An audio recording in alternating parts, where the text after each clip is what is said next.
conjecture, right? It's quite often. Yeah. Okay. Please.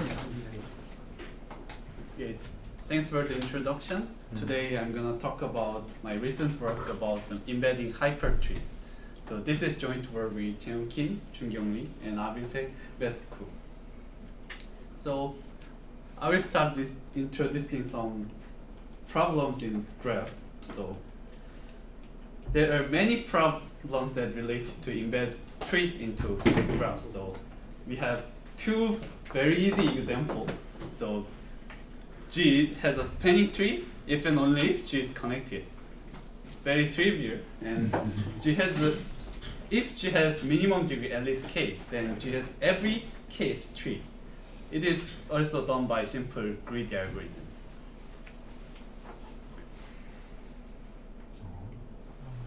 Yes? Is it if and only? Oh yes, maybe. No, may not. Yes. Otherwise, you do not have the star. I know that's with maximum. But we have one It's not we may right have now. isolated vertex. So. And some less trivial examples. One theorem by Como, Sarkozy, and Zemerelli proved that if G has large minimum degree, then it contains every tree with some bounded maximum degree. And we have a tree packing conjecture, which says that for any sequence of trees, T2, T3 to Tn, with Ti has size exactly I, can be packed into Kn, which means that we can embed T2 to Tn into Kn, such that the edge set of Ti and Tj are disjoint. But now we want to move to our focus to hypergraph. But the problem is, hypergraph problem is much harder. Even the first one is not true. Connected hypergraph may not have a is that the number of vertices or edges of the tree? The size of Ti? in this number of vertices. Okay, thanks. So connected hypergraph may not have a spanning hypertree. So one easy example is Can I know what is the exact definition of hypertree? so I will show it in next slide. Don't worry. So if you think this graph, then it does not have hypertree. I didn't define what hypertree is yet, but you may think this one is itself is not a hypertree. That is natural, right? So do you have kids? No. What do you mean that there is no hypertree? That you can take one hypertree, right? Yeah, so There's no spanning spanning. hypertree. What I mean is, If you delete If you one. exclude,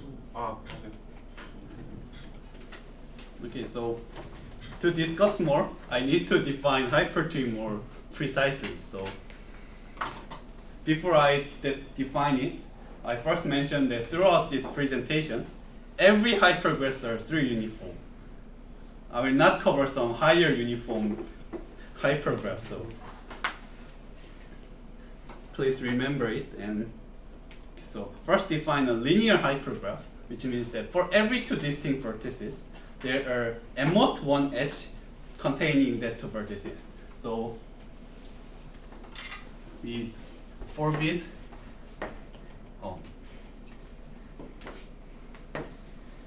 this kind of structure.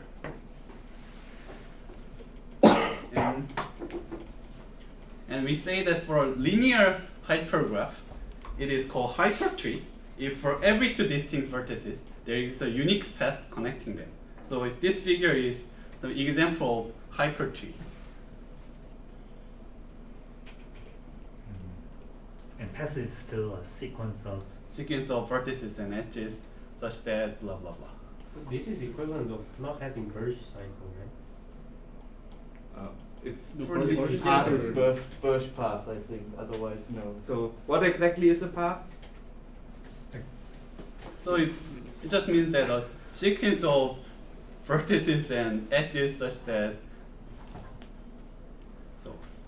Yeah, so what Maybe. probably we Yes, avoid I- is like I- whether or not you're allowed to have some vertex belonging to two edges in the past, for instance. Yeah. Okay, so maybe there is some problem. But in this case, we don't allow use one edge Oh, twice. right. Okay. Then Maybe because Because of it's the linear. linear, Yeah. yes. yeah. Then is it clear for everyone? Excluding the birth cycles, and this is same. Yes, right. For linear hypertrees. For linear Yes. hypertrees. Otherwise, it wouldn't be. And we also define a Steiner triple system, which means that for every two distinct vertices, there is unique edge containing both of them. So Fano plane is an example of Steiner triple system. If you choose any two vertices, then you have exactly one line containing that two vertices.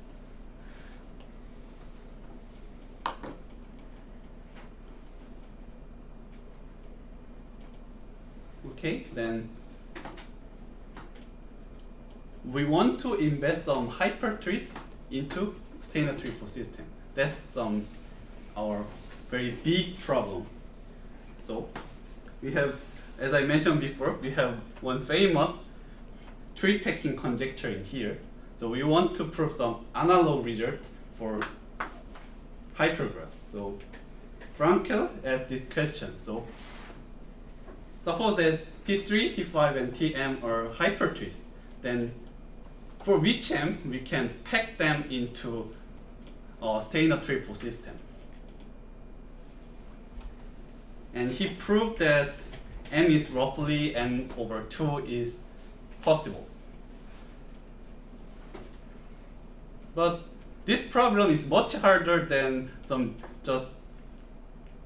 than graph case. So because even the existence of spanning tree of Steiner triple system is not so trivial.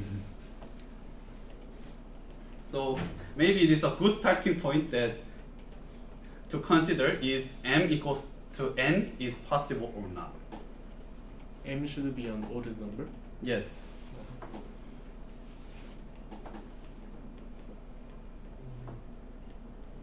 Okay, then one positive result is that every Steiner triple system has a spanning tree.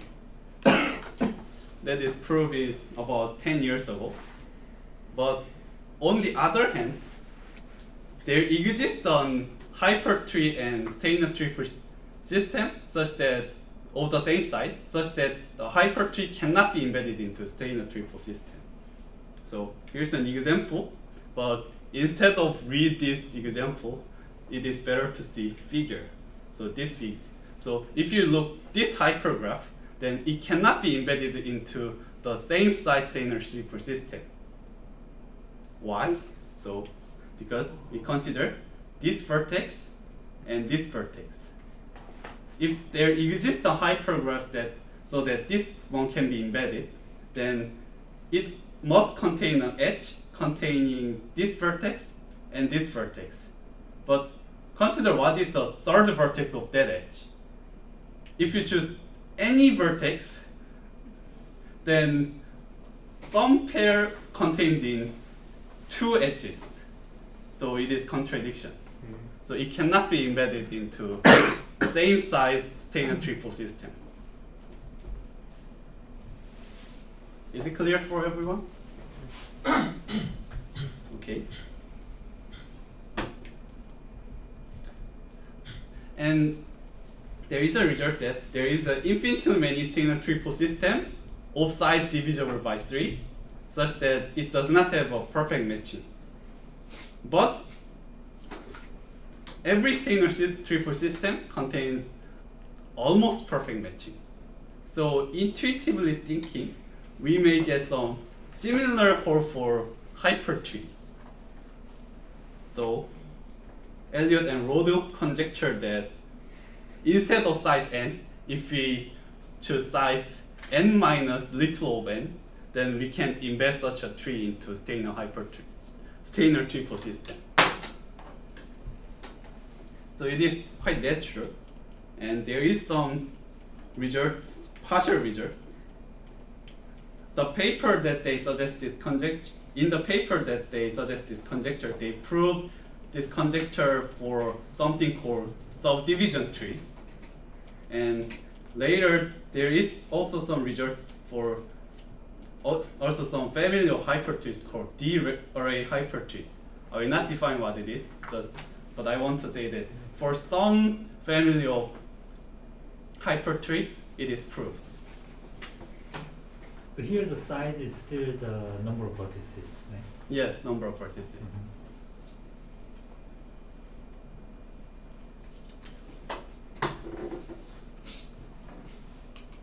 Because many people think that order is the number of vertices. Yeah, so that's why I try not to use order in this presentation.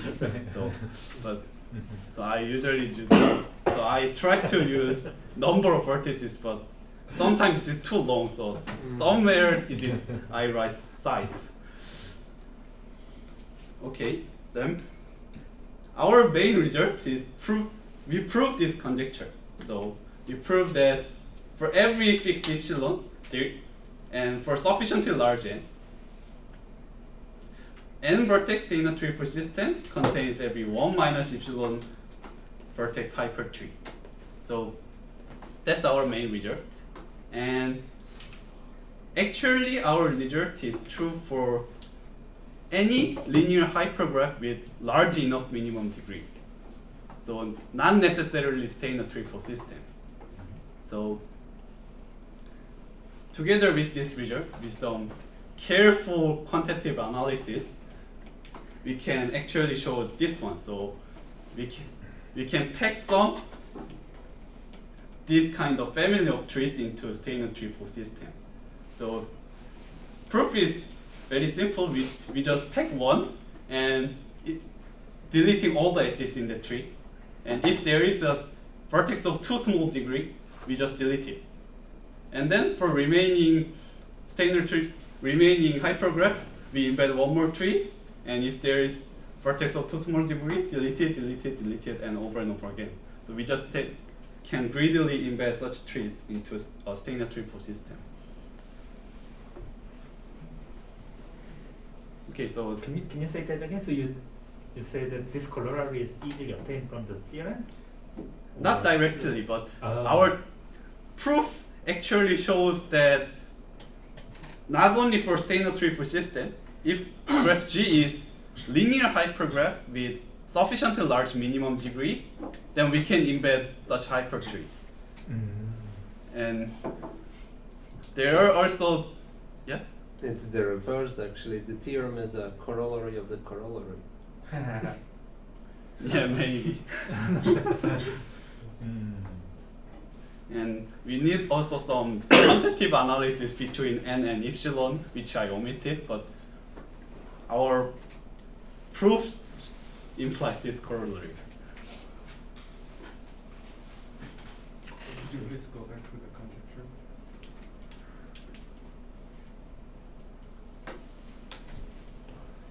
So your epsilon is constant, then why it is smaller from 1? No, For arbitrary small epsilon, if n is sufficiently large, we can do it. So, yeah.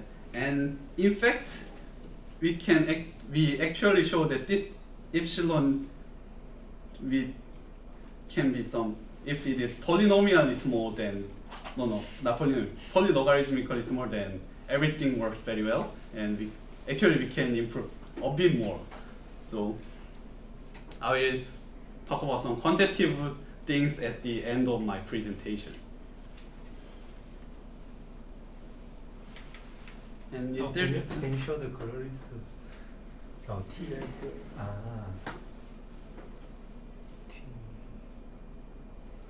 I see. Okay. Oh. T's. But wait. So T itself is roughly of the order n, so then it's not a corollary. What do you mean? So T is of the order n over polylog n. Yes. So, like, do you really have a log n improvement? Since if T is of the order n over log n, then maybe you don't have any statement. N over log n? So polylog n should be like I think 1000 very large. Okay, yeah. okay. At the current form, polylog n could Yeah. be like smaller order than log 100, right? Yeah, so that, They okay, can- but if it's log to the 1000, then it's just indeed like you choose epsilon being, you choose n sufficiently large so that one of log n to the 900 is smaller than epsilon, for example. So then it's fine. Wait, so I couldn't understand very correctly. So you mean that? So what is the correct quantitative bound of the theorem you were asking? I mean, I think the question is because we are multiplying log n to the 100 to the Yeah. t. Yes. So depending on how the growth rate of polylog n, Yeah. the outcome could be completely different, right? Yeah. Whether or not it's faster than log to the 100 or I see. slower. I see. Yeah. It is. It should They much bigger than 100. Yeah. Okay, Okay. then works. Then you can observe all the things. Yeah. So this is end of some introductory part. So is there any more questions so far? If not, I will move on to the sketch of the proof. Okay, so our proof motivated some research by Montgomery, Pokrovskiy, and Sudakov.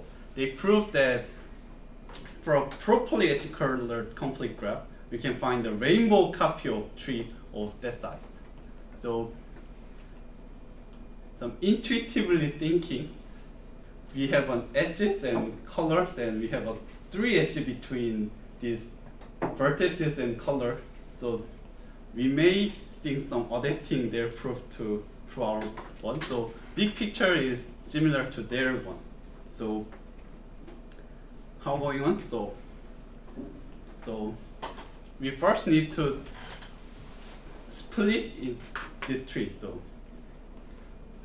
for any hypertree T, we can make a top sequence of subgraphs such that T0 is very small and T1 is obtained by adding large start from T0. And T2, T3 to TL is obtained by adding a matching and leaves for Ti-1, except one index, S. And for such exceptional index S, we have add a small number of passes of length 3. So this figure is just graph, but you may imagine them into hypertrees. I was hard to draw hypertrees. So what's the star in the three-uniform hypergram? Do you? So many edges that sharing only one vertex. So they look like just this one. I see.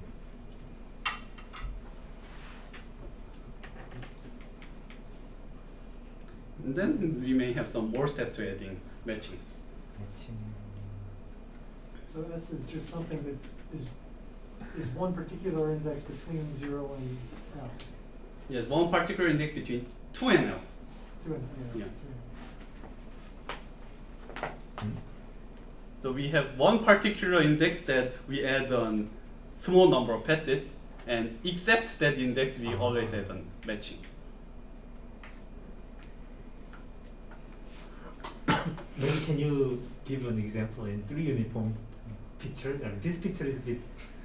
Oh, this is for graph, right? a bit hard to draw for me, but okay. Can you use the white one? Yeah, there are white ones over here. Okay. So T0 is just small forest,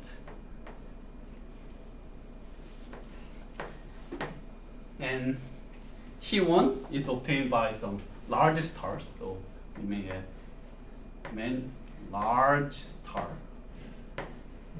and large. Okay, here large star. And Wherever you want, or yeah, wherever I want. Okay, good. You But cannot add like star on top of star, right? You just add a star to existing. Yes, start to existing vertices. Okay. But you can add star everywhere. Yeah, everywhere. But for each star has some size lower bound. It should very big. Are the stars disjoint from each other? Yes, they should disjoint. And disjoint, except so they're like pendant, and they should be leaves, not intersecting, except for one vertex, or like what should be the intersection between the stars that you add and the first vertex? So you're worried that stars up here and here might intersect? No, I'm guessing that each star should just attach at the root and not attach anywhere else to T naught. Is that right? Right. Yeah. So what? So I think Kevin's question is, what is the operation of adding a star? Like you add a, so I could add a star and just attach pendant to the existing vertex, or is it allowed? Or Yeah, maybe some edge of the star actually attaches somewhere else as well. Like it attaches to 2 different places, but it's still a star. But I guess it's not allowed. So we may just starting from existing vertices with T0, and we choose any vertex in that T0, Mm-hmm. and we select, we add only this kind of structure. Yeah, so That- the star has one vertex which was in the initial, Yeah, with Vertex. one vertex should be initial one. and that should and all be the others are new. Yeah, that should all be the others are Okay. new. Yeah. Okay. Is there some bound on L? Yes, there is also some bound on L. Right.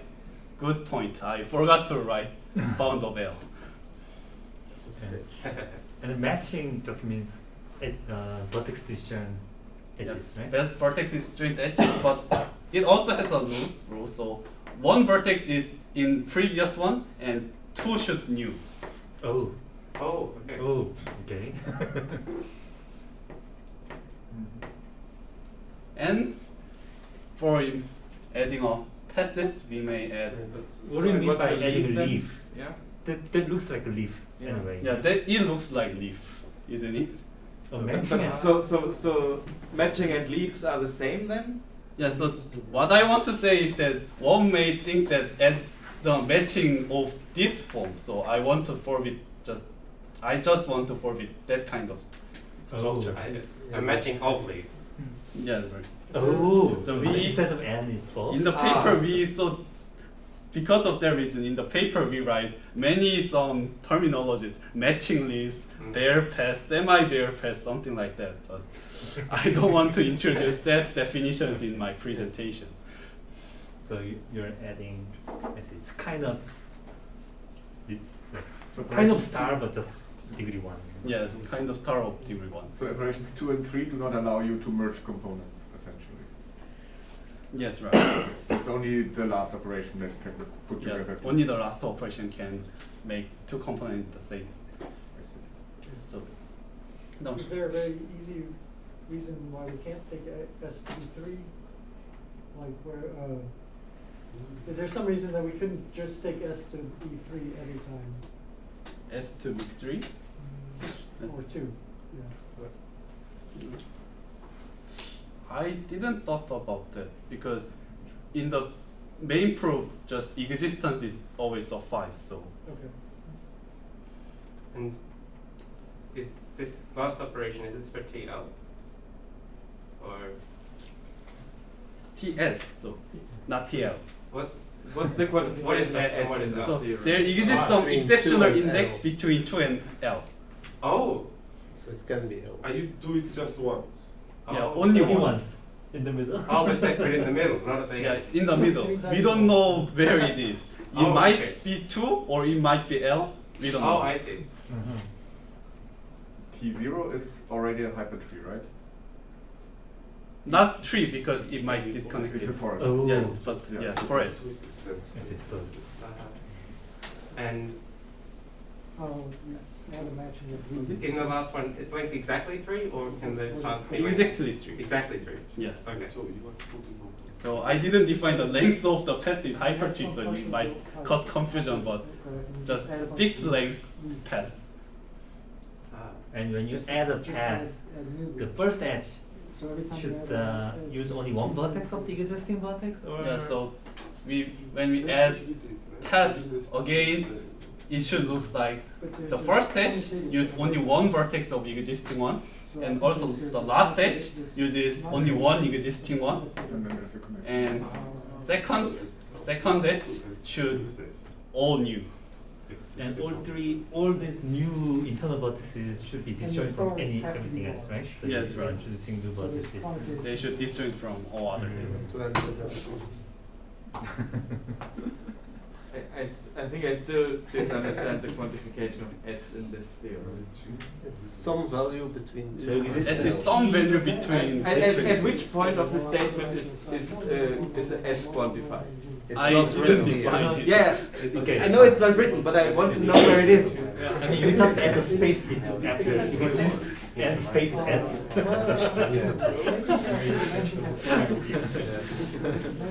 Exist S T0 T1. One But S space is unique, right? There's only one S. only one S. It's only Yeah, only one S. If it's true, then Okay. one question. Yeah. Adding a star, just one star, It's potentially not. of let's say 5 hyperedges. In how many steps you can do it with the third step? What do you mean? So So adding a star, you see it as adding a matching, or adding a matching 3 times if the star contains 3 hyperedges. yes, right, but It has to be a matching, so. Yeah, the goal is to make L small. yeah. So, So to make L small, so if we have very large star, then we may take too many steps for the second one, third one. So we want to make Mm. L is small, so we want to discard such bad situation for the second case. So there's two quantitative things that are missing from this description, which is this bound on L and the lower bound on the size of the star. Yes, right. There are Yeah. complicated relation between size of tree and mu d L, and I just omitted it.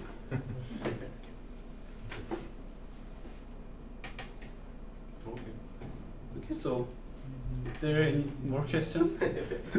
If not, and this is true for any hypertree. yes, any hypertree. Written for it. Okay. And I didn't very carefully check, but for higher uniform hypertree, it is still true, I think. But anyway, okay. Very last question for me. The little o of n in the first thing prevents me from taking t0 equal to t, right? So How does it do T0 is Yes, yes. Good. Right, Okay, thank right.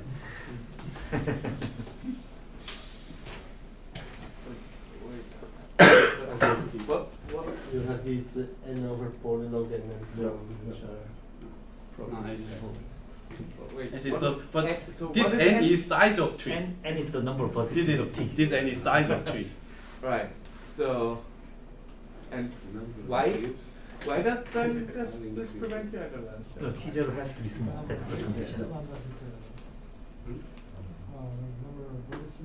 But you have some quantitative statement that says that t0 has to be small so that you can further steps. You cannot put all things into T0. Basically, it says you can start with a tiny piece, and you can grow it in a bounded small number of steps to whatever you truly want. That's the With statement. these operations, right? And S is initial between 2 and L, right? Yes. I think we should move on. That's Yes. we will loop around the question. So, I think it's good to be slow on the first stage because otherwise we will never understand. Yes, so then if we partition then tree, then we want to embed tree one by one. So we first embed T0. As T0 is small, we can just embed them in using greedy algorithm, right? So that way one is easy. And then we randomly partition this vertex set into x1 to xl and r, so that for each step we embed most of the vertices into xi, and only for few exceptions they will be embedded into r. So like this way. So we want to embed one by one. To do this, we need to handle how to embed stars, and how to embed matchings, and how to embed passes. So here is R much larger than each one of these xi? No, not necessarily. Each xi is slightly larger than the number of vertices that we want to embed, and R is some fixed linear size. So if R is roughly epsilon n size for some fixed epsilon. So it could, some xi is much larger and much smaller. We don't know. Okay, so now we're gonna talk about how to embed them one by one. So first thing is embedding stars. So you want to embed large stars. So you don't need to read everything. So key part is that suppose that we have a large minimum degree. Then we can always find vertex disjoint stars such that each SI has many edges as we want, and each SI is centered at VI. Centered means it's one single vertex is VI.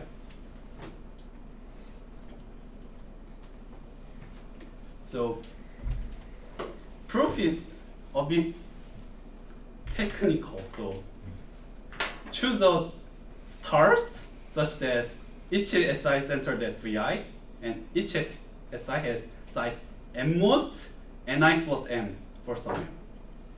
And among all SI satisfying these two, we choose that sum of size of SI is the maximum. So such maximizer always exists, but because we just take empty stars for every SI. Then we want to show that this one is actually stars that we want to find. So suppose that S1 is smaller than desired size, and let A1 be the set of vertices that does not contain in one of the stars. This is 1 to the SLR be this second step of stars. Yes, right. Then why SI is not fixed? The third one means it looks the size of SI can be changed, but the size of SS in this second step are. So it is m most. Not exactly. So among all such collection, then we can select one that sum is maximizer. Can you remind me what is NI? Ni? Ni is the size that we want. So you're actually getting slightly large. You're happy with the slightly larger one, right? Yeah, the slightly larger one, but it could smaller because we just have m most condition. But we will show that at least is also true for this maximizer.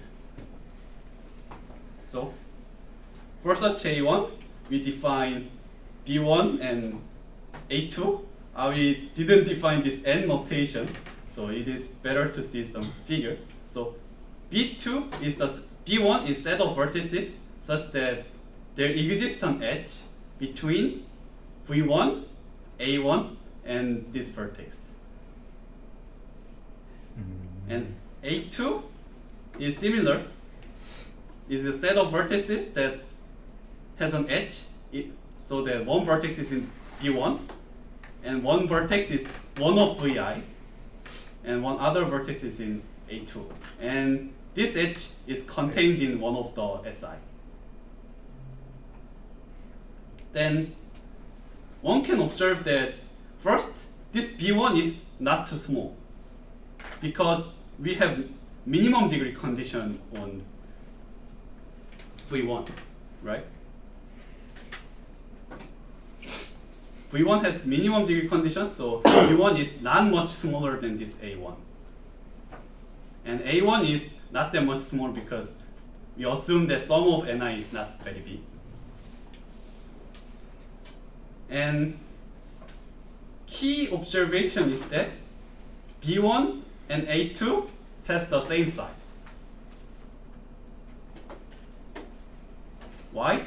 Suppose not. It means that V1 has some two neighbors, has an edge. V1 has an edge that one vertex is in V1 and two edges in A1. Then we can extend S1, which is a contradiction. So A2 and B2 must have same size, because for every vertex in B2 we can find such an edge. So, and we inductively define AI and BI similarly. Then we can show that for every step, BI must contain in the union of the stars. Otherwise, we can apply some similar argument. If this YK is not contained in some star, then we have some figure looks like this form. Then we add these orange edges to S1 and delete all these blue edges. Then sum of the size increased by 1, which is contradiction to the maximality. So each BI must contain in this union, and this implies that some same argument, we have some bound on the size of AI and BI. So with some more argument, we can show the union of BI is at least k times epsilon n. But this is contradiction because m times epsilon times n is larger than n. So we have more than n vertices. Clearly never happen. And this one is proof of the lemma. And I originally prefer some more technicality, but I spent much time on explaining hypertree, so I just omit this part. So now we want to embed TS, which means that for any two vertices, we can find many passes of length 3. Then we are done. So idea is this way. So we partition this random set into 3 parts. This xi is different from previous xi. So we partition into 3 random sets.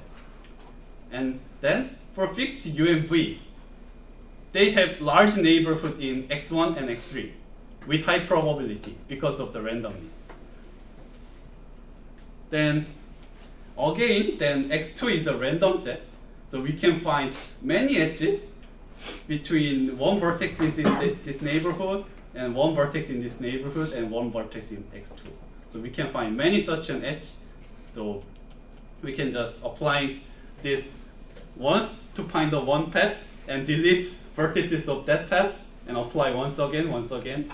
We can find many internally disjoint passes. So we can easily embed TS. So we can embed some passes of length 3. And embedding matching is also not that much hard. So I don't have figure for this one, so I will draw it. So we have a set, say y, and this one is a random set x, and we have r here. So we want to find the matching that covers all the vertices of y, so that most of them are in x and only few of them are in r. We want to find this one. So how to do this? We first randomly partition x into 2. So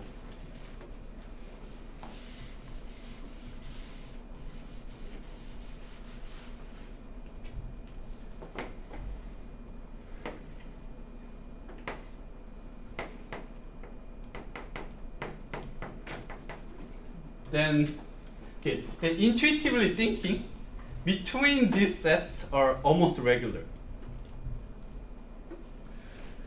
So we can show that by deleting several edges, we can make this graph with vertices are y and x1, i1, i2, and edges are one vertex is in here, one vertex in here, one vertex in here, is almost regular. Then we can apply standard Pippender's theorem or Pippender's-Spencer theorem to find a matching that covers most of the vertices. And for remaining vertices, we only have few vertices, and R is a random set, so we have many edges of this form by the randomness. So we can select any of the edges that does not used, so that we can greedily find the remaining edges to R.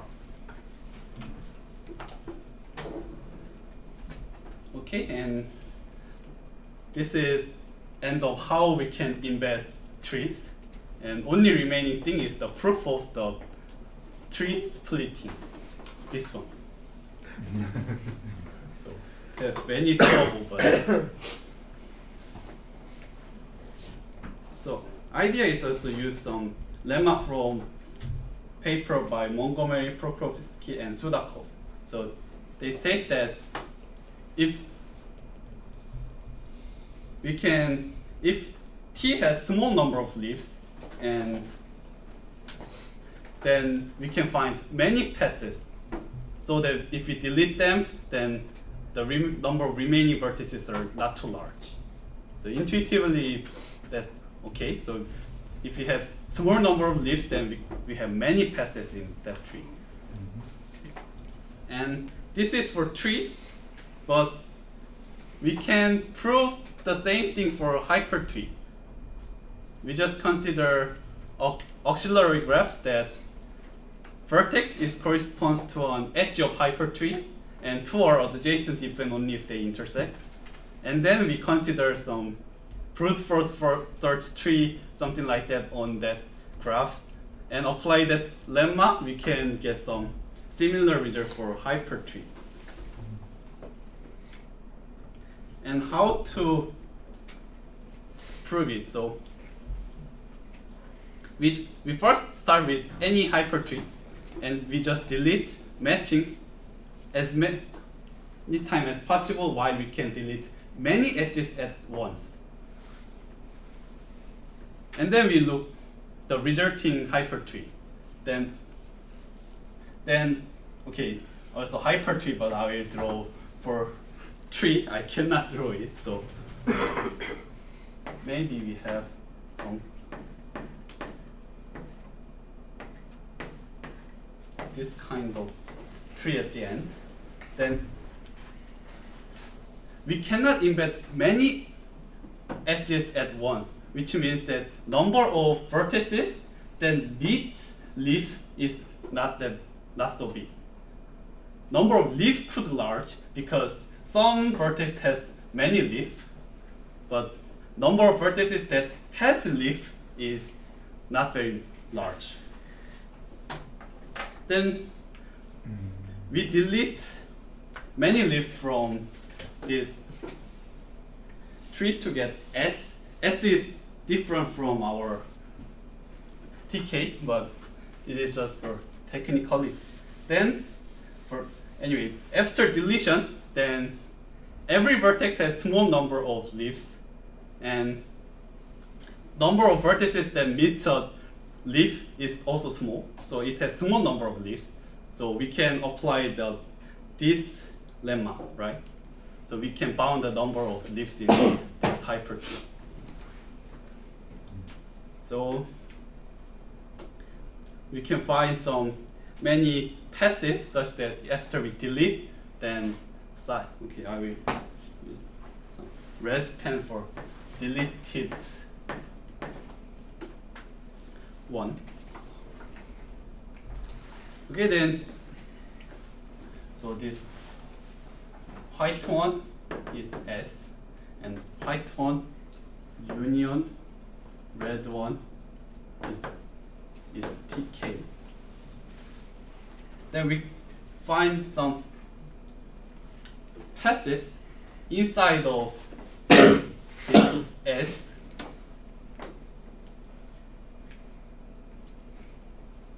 And this path is path of S, so also path of TK. So maybe we need some much longer paths. I will add many more vertices in here. And then we take S with this K, and we delete 3 vertices in each path to make T1. And for T2, T3, T4, we delete 1 by 1 in these passes. Oh, you are going the other way around, right? You start from tk minus 1 and then you go k minus 2, k minus 3? Yeah, I want to go to T1, so because TL is our starting point T. Oh, yes. Yes, we are going in inverse direction. Uh-huh. And so we get a resulting graph T1, and we delete all those large stars at the last step. So then we can show that T0 is also small because size difference between S and T0 is S minus Q1 to QR and T0 is not much different. So maybe a bit technical theorem. So that's why this one is at the end. Okay, so this is end of proof, and I will finish with some concluding remark. So if we carefully analyze our proof and use some Pippender's theorem in quantitative version, then we can actually show that there exists some constant so that we can get this bound. This is roughly 1 over several thousand for now, but our proof is not very tight for many places, so I think we can improve to some several hundreds, maybe 1 over several hundred, maybe. And but we have some bound for Pippender theorem, so we cannot improve this one to say 1 over square root of n. So my question is that can we improve this one to say n minus some constant times square root of n, or even larger? That's one question that I want to ask. And another thing is, recall that our corollary, but this is not exactly matches with Franke's conjecture. We need to go, this one should go to more so that we reach to T5, T3. So then by losing some more polylow term, can we do that? So that's another question. And I didn't write it, but for higher uniformity, I think the only problematic case is embedding T1, which embed large stars. I think other parts works very well for higher uniform case, but I cannot see how to embed such large stars in higher uniform case. And okay, so this is end of my presentation. Is there any questions so far? Thank you. Questions? Is there any specific conjecture about the higher uniformity? Sorry, Is there any specific conjecture about higher uniformity? Like, I couldn't see some higher uniform conjectures. Do you know? Yes.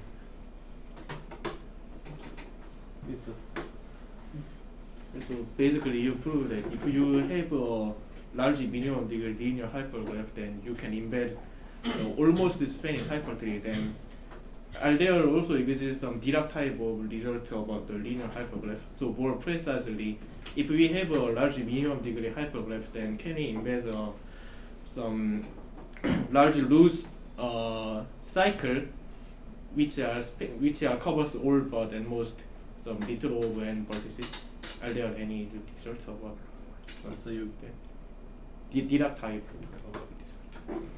so I think it depends on the definition of the cycle. But So the maybe similar one, the loose cycle, not a bird cycle. mm, There are a lot for bird cycles, definitely. For the bird cycle, Yes. but what I want to is in the linear hypergraph with large minimum degree. maybe there is some, but I couldn't remember right now. I think, I mean, if we just modify our proof a bit, then we can get almost any loose cycle. That's almost the same as a hypertree, except the connection, right? I think establishing that connection is not difficult.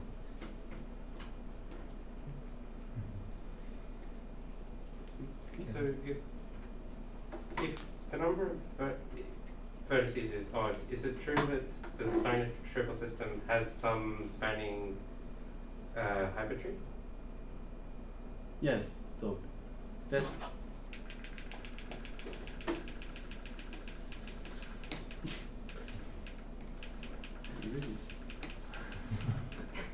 Good exercise. okay. This theorem implies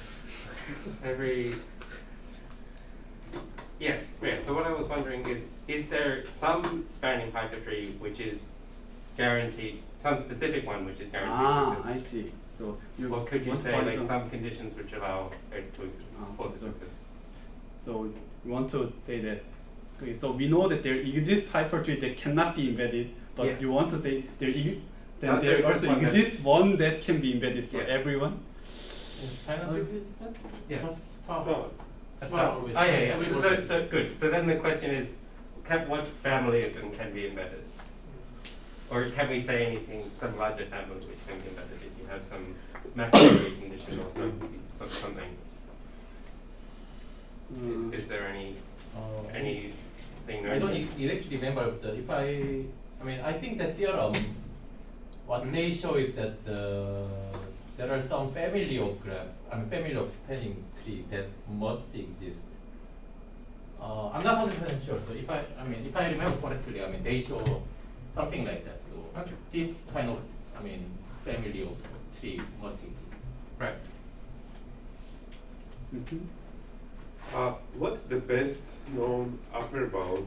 So, can we expect that n minus some constant, maybe n minus 3 vertex? I think m minus constant for large constant is also not known, when I remember. So I didn't remember pretty correctly, but I think there is conjecture about the maximum matching size, which is like n minus some constant, which I don't remember. So this is more general than that, right? So I mean that's a specific matching, and then here it's more general hypertree. Yeah, I'm also not sure what is the right answer. But there is a conjecture about matching. I think n minus 4 or 5 something. Yeah. even for not the hypertree case, just for this rainbow tree case, I think they conjecture that you can find some n minus 6 size rainbow tree or not. I think they conjecture that kind of thing. And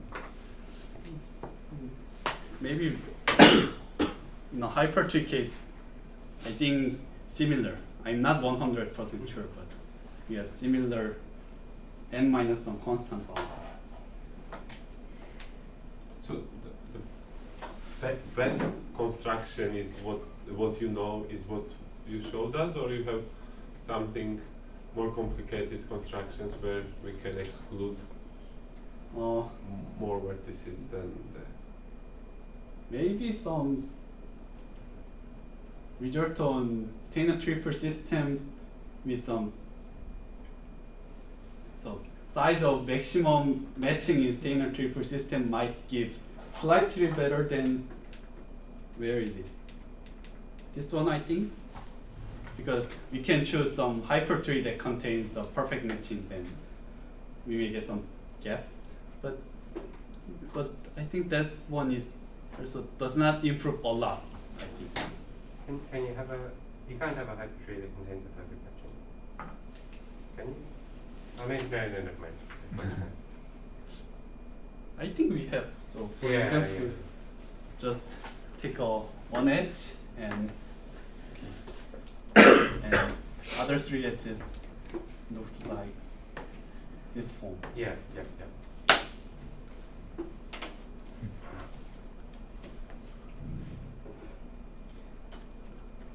So when you say the statement of the theorem says, oh, we can find blah blah blah, but you don't mean it as an algorithmic way, right? Yeah. Or maybe you have a randomized algorithm, probably. I don't think have we a have a randomized algorithm that can find in polynomial time. Uh-huh. And I think the first part embedding T1 can be also done in deterministic way. I think I Mhm. didn't check very carefully, but I don't know how to remove randomness for remaining part.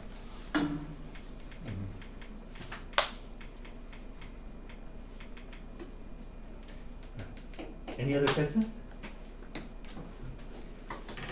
Since we grilled him enough, let's thank the speaker.